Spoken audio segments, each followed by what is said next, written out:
রাজধানীর যান্ত্রিক জীবনের ক্লান্তি কাটাতে উৎসব পার্বণে বিনোদন প্রেমীদের অন্যতম ভরসাস্থল মিরপুরের জাতীয় চিড়িয়াখানা। আসন্ন ঈদ উল ফিতরে কয়েক লাখ দর্শনার্থীর পদচারণায় মুখর হবে এই বিশাল প্রাঙ্গণ। দর্শনার্থীদের ভিড় সামলাতে এবং আনন্দময় পরিবেশ নিশ্চিত করতে এখন শেষ মুহূর্তের প্রস্তুতিতে ব্যস্ত সময় পার করছে কর্তৃপক্ষ। এবার বিশেষ আকর্ষণ হিসেবে থাকছে সদ্য জন্ম নেয়া জিরাফের বাচ্চা। তবে দর্শকদের জন্য এখনই দেখা মিলছে না বাঘ দম্পতি বেলি ও টগরের ঘরে আসা 4 নতুন অতিথির।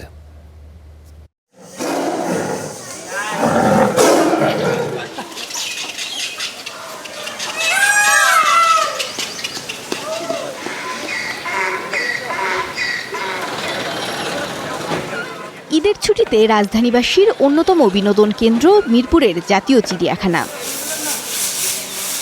প্রতি বছরের মতো এবারও দর্শনার্থীদের ঢল সামাল দিতে চলছে শেষ মুহূর্তের প্রস্তুতি। গাছে গাছে রং তুলির আঁচড়, সমানতালে চলছে পরিষ্কার পরিচ্ছন্নতার কাজও। সেই সঙ্গে নতুন প্রাণী হাজির করা নিয়ে দৌড়ঝাঁপ করছে কর্তৃপক্ষ। এই যে না আউটসাইডে রোড ঘাট, তারপরে খেসার পাশে, তারপরে এই ছেড়ের পাশে কোনো জায়গা কোনো ময়লা থাকলে ওইটা করতে আসি, গাছে টাছে রং দিতে আসি, যাতে দর্শনার্থী ঢুকলে জানি কোনো ক্ষতি টতি না হয়। যতটুকু সম্ভব আমরা চিড়িয়াখানাকে একদম পরিষ্কার নিট অ্যান্ড ক্লিন রাখার চেষ্টা করেছি এবং প্রতিটা গাছের গোড়ায় রং করা হয়েছে। এবার দর্শনার্থীদের জন্য নতুন আকর্ষণ হিসেবে আনার কথা ছিল কয়েকটি প্রাণী, কিন্তু বন বিভাগের ছাড়পত্র না পাওয়ায় তা সম্ভব হচ্ছে না। তবে এবার দর্শনার্থীদের অপেক্ষায় একটি জিরাফের বাচ্চা। এছাড়া বাঘ দম্পতি বেলি টগরের ঘরে জন্ম নিয়েছে 4টি বাঘের শাবক। তবে ছোট হওয়ায় আপাতত দর্শনার্থীরা তাদের দেখার সুযোগ পাচ্ছেন না। এটা তো জানুয়ারি 4 তারিখে বাচ্চা দিয়েছে, তো আজকে হতেছে ফেব্রুয়ারি মার্চ, অর্থাৎ 2.5 মাসের মতো হলো। আমরা 4 মাস আগে সাধারণত এক্সপ্লোর করি না, কারণ ওর মা যথেষ্ট সেন্সিটিভ থাকে।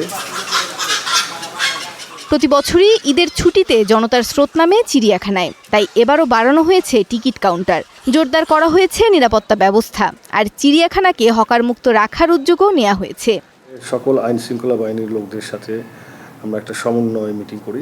আমরা আমাদের কর্মগুলোকে ভাগ করে নিয়েছি, যাতে কোনো দর্শনার্থী চিড়িয়াখানা প্রবেশ করে এবং প্রবেশের পরে আবার ফিরে যাওয়ার আগ পর্যন্ত কোনো রকমের বিড়ম্বনার শিকার না হয়। চিড়িয়াখানার অভ্যন্তরে যাতে পিক পকেট না হয়, হকার থাকে, সেগুলো যাতে আমরা মোকাবিলা করতে পারি, সেজন্য ভিতরেও আইন শৃঙ্খলা লোকেরা থাকবেন, তারা সাদা পোশাকেও থাকবেন।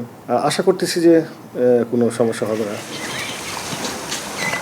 186 একর জায়গা জুড়ে গড়ে ওঠা এই চিড়িয়াখানায় বর্তমানে রয়েছে প্রায় 135 প্রজাতির 3000-এর বেশি প্রাণী। মৌমিতা মৌ, স্টার নিউজ, ঢাকা।